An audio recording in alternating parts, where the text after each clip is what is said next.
Hey guys, and today I want to do a quick review on two guns. Two 45 ACP guns.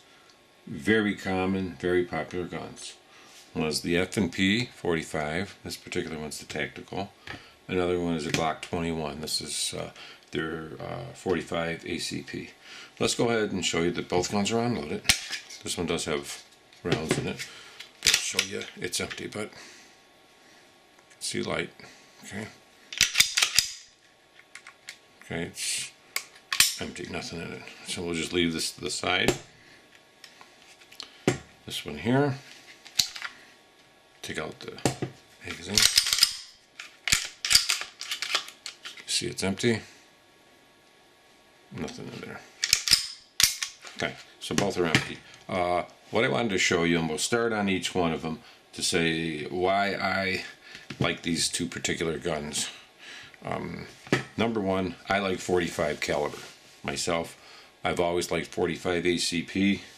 It's a pretty formidable bullet. If you see, it's pretty big. Okay, 230 grains of lead. Stop just about anything. Now, when we start out the review here, let's go ahead and first we're going to go through all the benefits of the 45 tactical, and we'll tell you some difference between that and the regular F&P 45. So let's start, and we'll put this Glock to the side. Okay, F&Ps made Effenherstel, Belgium. This particular gun is made in USA, Fredericksburg, VA, but normally they were made in Belgium. I make them in the United States. They make the F&P 45. They don't make, this is an older model, they make an FNX replace this. So FNX 45, F&P 45, F&P 45 tactical, and the FNX 45 tactical. The difference between the two, the FNX and F&P, is number one, the F&P is the only one which has the stainless steel slide in the tactical. The FNX, you can only get the FNX 45 in the stainless steel. You cannot get the matte stainless steel in the tactical. It's just black or FDE, flat dark earth. The actual F&P itself, or the FNX, you can compare them to both, they're comparable, is a double action, okay, full double action. You can have it single action.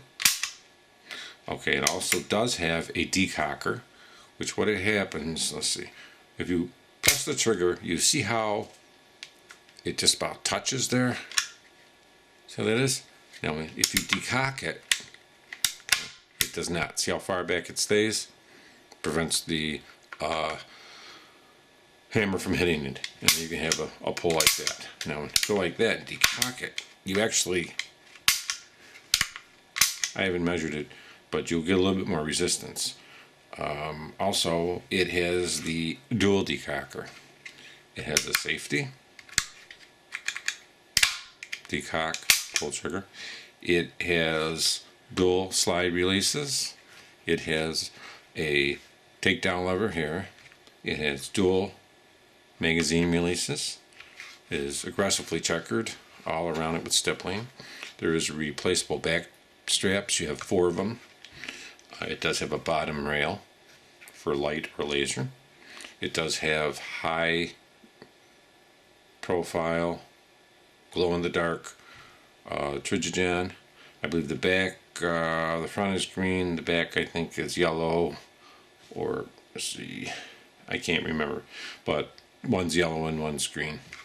It has a removable plate here you could take off, already milled for an RMR. Any kind of RMR that you want to put on there. It has a threaded barrel with a standard 578 by 28 millimeter thread. You do get a thread protector with the gun. It does have, the barrel comes out that far. This barrel has been polished. Okay, normally it's a black color. You do get with the gun 3 15-round magazines. These are metal. They're very well made. Takedown is relatively simple with the gun. Let's go ahead and show you. You would cock it back, lock your slide, just pull up. Okay.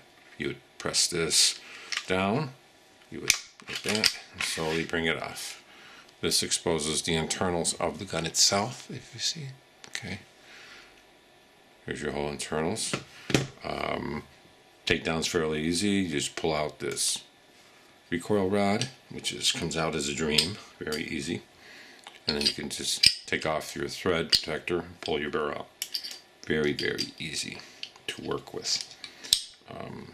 Very straightforward. To take out the firing pin, basically you depress this, pop this, push this down, almost like on a Desert Eagle. You press this down, and you can slide that off and take it out if you wanted to. Pretty neat. Put it back together. Pretty straightforward. Press all the way back. Press that. Lock it. You're ready to go. Okay. The gun itself is a dream. It's really nice. Myself, I think it's the best gun made, feature-wise. This here, it doesn't have to be a tactical, but the tactical has a little bit more. You can get like the just the regular FNX or regular F&P 45.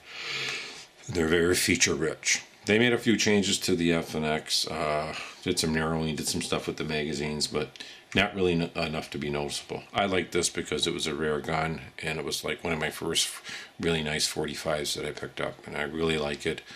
Fairly inexpensive, a lot of features, very nice gun, very well made, shoots very good, and like I say, you already have a threaded barrel.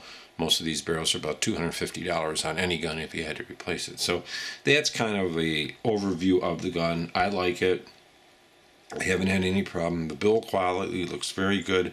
I don't see any missing parts or anything, or scratches or anything that looks bad on the gun. It's a pretty nice gun. But thanks for tuning into it. The video with this portion of it, and now we're going to start on the Glock. So let's lay this to the side. Glock, synonymous with reliability, functionality, down in the dirt, reliable gun. This one's slightly different, but just about everything I did on the gun, except like some of the holes and the sights and stuff, is pretty much stock on this gun. I don't like modifying a gun too much from its original quality, because then you can have problems feeding and some performance problems with the gun. But the gun itself, I love it. This is actually, you see it's a little bit different model. This is the 21SF, and this is the model with the ambidextrous magazine release. It has a rail here. It's a railed gun. This model actually, this frame had some cracking issues. It had some problems. I haven't noticed any problems with it, but it did have some issues. So what they did is they discontinued it. They no longer carry it. If you do get one that has a problem, if you swap it out, they will just give you a stock 21SF frame. This has had a lot of upgrades to it. Stock comes with your standard slide release. This is an extended one. I added a cider lock, which is a lock. You press there, you can't press the trigger. When you press it back up, you can press the trigger. I added some different sights because I wanted to get them plated, and these are steel, and it has a nice sight picture. I did add some real steel pin in the back, and I got that coated in titanium. These two, takedown lever, striker, recoil rod, and things like that. I did get it quadruported, which they do is they put ports on the barrel like this. This particular one has 4 ports, 2 on the top, 2 on the bottom, and what it allows for is better controllability. When you shoot a gun, it has a tendency to go up. This, actually, the gases push it down, so it keeps you on target. Reduces the recoil a little, but not much. 45s are just, have a lot of recoil. Takedown is fairly easy in a Glock, just like everybody knows. You take it back, you press this down. On this one, I have to press the trigger because I'll show you why. And let's go on to the insides of it. Here's the inside of the gun. Okay. Inside this particular one, I got everything titanium nitride coated, which I do also have one little difference you'll notice in here. I have a New York 1 trigger, which the New York 1 trigger has about, I think it's like a 5-pound trigger pull or something. Can't remember. I think it's a 5. And then if you add the connector, I have a 3.5 pound connector, so this brings it down to a normal Glock type. But the pull is like this. See, it's smooth. It doesn't go snap. And it's not better, it's not worse, it's just different. Pretty much everything in there. And I have, titanium coated also the little takedown lever in there. Now, the next part of it is the slide, of course. The slide, I have a titanium coated recoil rod. This is actually a 12 pound. I have a buffer, a recoil buffer pad in there. Some people say use them, some people say don't. The barrel, of course, you see is quadruported. And I have everything in here: striker, plunger, extractor, which is also titanium nitride coated. Okay, I'm just going to put this barrel back in. Just back together. The Glock, like I say, is a very reliable gun. The problem is people try to make it to something that's not.